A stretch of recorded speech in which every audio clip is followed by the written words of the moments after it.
Une des premières choses qu'on voulait leur faire découvrir, c'est la route du lac Édouard parce qu'elle est assez particulière. C'est comme des montagnes russes. On va voir leurs impressions. Catherine, Édouard, comment ça a été, la route du lac Édouard? C'est le fun, hein? Ah, c'était thriller. C'est une des plus belles routes que j'ai jamais vues. Tu te promènes, tu fais... T'as le goût de lever les bras, là, vraiment, là. Comme des montagnes russes, c'est exactement ça. Ouais, vraiment, c'est très cool. Des courbes aveugles aussi au-dessus des buttes. Il faut que tu arrives tranquillement, puis là, tu plonges, là. C'est le fun. Exactement. Catherine, tu t'es procuré une Harley-Davidson récemment? Il y a 3 ans, en fait. OK. C'est quoi cette moto-là? C'est une Nightster 2007 que j'ai achetée avant même d'avoir mon permis de moto. Ah oui? T'étais décidée?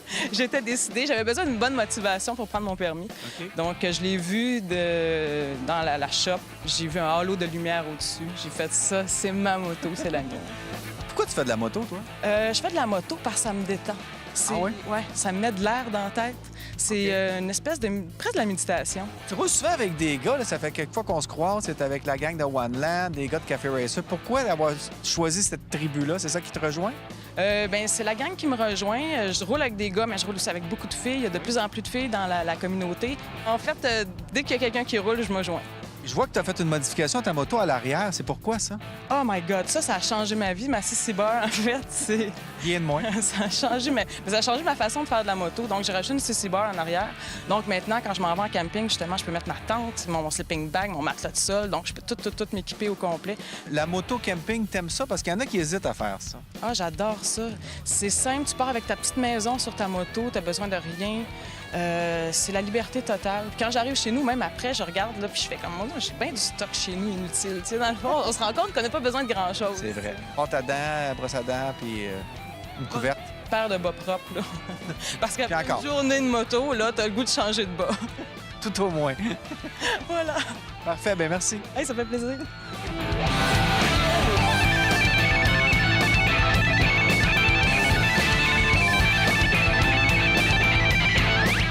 Charles-Édouard, parle-moi de ta moto. C'est une Triumph Bonneville 2015 que je viens tout juste d'acheter, en fait. OK. Ouais. Puis, t'avais pas une vieille moto avant? Est-ce que t'as aussi une vieille moto que t'as remontée? Ben, en fait, elle n'est pas très vieille puis elle n'est pas remontée, mais j'ai un Sportster, j'ai un Harley Sportster aussi en 2005. Puis en fait, il est tombé en panne 3 fois de suite l'année passée. Je me suis tanné, fait que j'ai mis ça au garage puis j'allais acheter celle-là. Bien, justement, tu touches à quelque chose. On voit les gens qui ont des cafés racers, des vieilles motos remontées. Est-ce que ça se peut que des fois, c'est peut-être un peu plus de trouble qu'une moto neuve comme ça? Du trouble peut-être, mais du plaisir, ça, c'est sûr aussi. Fait que je pense que ça fait partie du truc aussi, de partir à l'aventure puis de dealer avec la mécanique en cours de route. Moi, je suis zéro mécanique, fait que c'est pour ça que c'était plus compliqué pour moi que d'autres choses. Fait que je suis allé dans du flambant neuf. OK. Et tu l'aimes? J'adore ça. Qu'est-ce Ouais. que t'aimes de cette moto-là? En fait, je la trouve super smooth. J'avais un peu d'appréhension au début. Je me demandais justement si, par rapport aux 1200 que j'avais, j'allais manquer de puissance. Mais non, c'est super smooth, ça roule bien. J'ai fait des longs voyages avec. Je reviens de Memphis, là, puis ça a super bien été. Position de conduite confortable? Idéal. Oui, j'aime ça. Puis avec le banc long comme ça, tu peux vraiment te reculer. Tu as de la place pour bouger un peu. Puis quand tu mets du stock en arrière, tu le sens pas pantoute. Ah ouais, super. Ouais, vraiment. Une belle petite moto. Puis ça ravive des souvenirs de plein de gens que je rencontre qui me disent tout. J'en ai eu une de même dans le temps. Puis, est-ce que tu préfères quand même rouler ta vieille moto, même si c'est peut-être plus de risques? Ouais. Oui. Ça fait plus de bruit, c'est plus rough un peu. C'est comme un gros tank, ça. C'est une petite affaire smooth, là. C'est une petite pantoufle, là. Il y a aussi, moi, je remarque la créativité là-dedans. Les gens avec qui on parle quand ils ont des cafés racers comme ça, ils s'empressent de dire qu'est-ce qu'ils ont modifié, qu'est-ce qu'ils ont fait, les problèmes qu'ils ont eus. Il y a beaucoup cet aspect là, d'artisanat quasiment qu'on retrouve là-dedans. Oui, tout à fait. Puis là, on parle de café racer, mais n'importe quelle moto, plus de custom built, même des vieux Harley, il y en a beaucoup aussi. Là. Les gens s'les arrachent. Là. Puis effectivement, on essaie d'être le plus différent possible. En fait, il n'y a pas de limite. Là. C'est comment tu imagines ton truc, tu essaies de le créer, puis si ça ne marche pas, tu recommences. Là. Est-ce que c'est plus une mode urbaine, parce qu'on en voit pas mal en ville? Évidemment, c'est peut-être pas des motos avec lesquelles on peut faire le tour de la Gaspésie. J'ai l'impression que ça se retrouve plus en ville. Oui et non. C'est sûr qu'en ville, on en voit beaucoup. Souvent, c'est des motos qui vont être super belles, très esthétiques, mais au niveau confort, au niveau position de conduite, praticabilité aussi, là, c'est pas super. Fait que c'est vrai que ça va rester en ville, mais il y en a beaucoup quand même qui vont les sortir, qui vont faire des grands voyages pareils, puis qui vont se patenter des racks assez ghetto, là. Fait que ça peut être assez drôle quand Assez même. ghetto. Ouais, ça peut être drôle. Mais non, faut pas se limiter à la ville, en fait. Là. Faut pas faire de la moto café racer un concept urbain. Tout ce qui est built non plus, là, c'est pas strictement urbain. Au contraire, Il y a une grosse scène en dehors de Montréal aussi, puis je pense que c'est important de le mentionner aussi, là.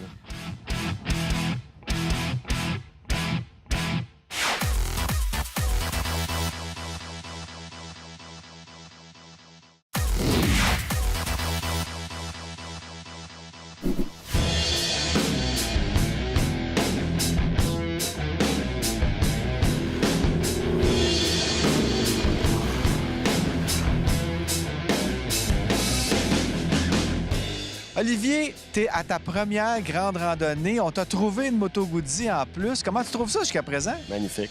T'aimes ça? C'est une super belle opportunité. Ouais. Effectivement, vraiment un beau voyage à date. Puis Moto Guzzi, t'avais déjà roulé ça? Non!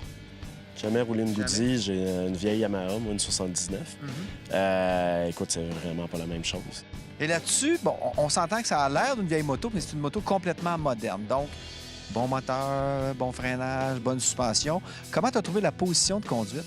Très confortable. La moto est super maniable aussi. Vraiment, ça m'a convaincu que c'est probablement une moto comme ça que je voudrais m'acheter. Qu'est-ce qui t'a amené à faire de la moto, toi? C'était un kick de jeunesse, pour être franc. Là. J'avais vraiment envie de bâtir ma propre moto. Moi, j'étais un gars qui aime ça fabriquer des choses. Puis, écoute, j'avais regardé des émissions de télé dans le temps. Là. Puis, je trouvais ça donc intéressant puis impressionnant. Fait que je m'étais lancé là-dedans. Puis, de fil en aiguille, à un moment donné, j'ai vraiment pris la décision de faire mon permis puis acheter ma première moto. On dirait qu'il y a un engouement pour les vieilles motos comme t'as fait, toi. Bien, l'engouement vient assurément du fait qu'elles ont beaucoup de caractère, elles ont de l'histoire aussi. La mécanique, je pense que ça m'intéresse beaucoup aussi, la carburation et compagnie. Puis, ben c'est sûr que l'esprit café, low cost, DIY, donc un peu je fais moi-même mes propres choses, je personnalise à mon goût. C'est un vecteur probablement qui intéresse tout le monde. Mais quand tu arrives sur une moto moderne comme ça fait du bien aussi. C'est effectivement beaucoup plus agréable dans le sens où on est plus en confiance. Là. Évidemment, moi, j'apprends avec la première moto que je me suis achetée, donc j'en suis à mes premières armes en mécanique. Donc, c'est sûr que la confiance, bien que je voudrais qu'elle soit complètement là, c'est pas toujours évident. Donc, quand on arrive avec une moto plus moderne, c'est juste plus facile, exactement.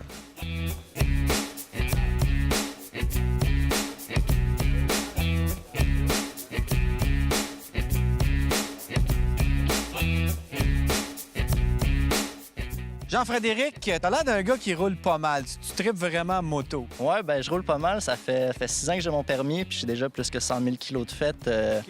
Ouais, je roule pas mal, puis j'aime bien ça. Fait que j'espère continuer longtemps. Là. Oui. Parle-moi de ta moto. Harley-Davidson 2003, modifié pas mal. C'est sûr que c'est pas la typique Harley-Davidson, mais moi, je suis plus un gars qui roule puis qui veut être confortable puis qui aime la performance. Donc, c'est modifié en conséquence. Qu'est-ce que t'as fait comme modification? Pas mal tout, en fait. Suspension, moteur, exhaust, poignée. Donc, tout pour le confort. Exactement. Et la performance. Et la performance, surtout. Pourquoi la moto pour toi? Pourquoi tu fais ça? Ben, j'ai commencé à faire la motocross quand j'étais plus jeune. À 14 ans, je m'étais ramassé un peu d'argent, puis je voulais soit avoir un scooter ou une motocross. Finalement, j'ai commencé à faire la motocross, puis je suis tombé en amour. J'ai toujours su que je voulais faire ça. Fait qu'à 17 ans, j'ai fait mon permis de moto, puis ça a été le début d'une belle histoire. Et comme tu faisais du motocross, pourquoi t'es pas allé comme première moto de route vers une double usage ou quelque chose comme ça plutôt qu'une custom? Ben, le monde de la custom, ce qui est le fun, c'est que tu peux vraiment plus le personnaliser puis la faire à ton image, ce qui n'est pas vraiment le cas des motos semi-route, semi-trail. Donc, je pense que c'est un peu plus pour ça que je suis allé. J'ai un petit côté artistique aussi, fait que je voulais vraiment faire une moto qui était à mon image puis pouvoir rouler. Et t'as une compagnie de vêtements de moto aussi. Ouais, ça s'appelle Lelou Motorcycle Clothing, puis on fait du linge depuis une couple d'années, puis ça va bien. En fait, le but, c'est vraiment de rassembler la communauté des jeunes de la moto. Peu importe que tu aies une Harley ou une autre sorte de moto, c'est vraiment rassembler la nouvelle génération, en fait, puis rouler ensemble. Bien, justement, la nouvelle génération, t'en fais partie. Moi, ça fait plusieurs années que je fais l'émission de moto. On voit que c'est souvent des gens un peu plus âgés, plus sages, hein? On va le dire. Mais les jeunes, on en voit de plus en plus. Qu'est-ce qui amène un jeune vers la moto aujourd'hui? Ça dépend. Il y en a que c'est vraiment pour le thrill, d'avoir une émotion puis d'avoir l'adrénaline. Il y en a que c'est vraiment plus pour le look. Il y en a que c'est pour le côté mécanique. Ça dépend de chacun, mais chaque personne qui fait la moto, puis surtout les jeunes, souvent, ils ont la même passion. Fait que je pense que c'est ça qui nous réunit. Là. Et pourquoi pas aller vers des motos qui ont beaucoup de technologie plutôt qu'avoir des vieilles motos où il faut que tu travailles dessus, il n'y a pas d'ABS, il n'y a pas d'injection, des choses comme ça? Ça, Eric, c'est une question de moyens. Oui, surtout. Ouais. Mais les gens me disent aussi qu'ils trippent à réparer leur moto. Oui, bien c'est sûr que ça a un certain charme quand tu sais que c'est toi qui as fait ta moto, qui a réparé tes propres affaires, puis qui a fait tes propres modifications. Fait que c'est ça que ça l'aide aussi. C'est toujours plus simple de réparer quelque chose qui est mécanique que quelque chose qui est électrique. 23 ans, déjà tout sage. Merci. Ça fait plaisir.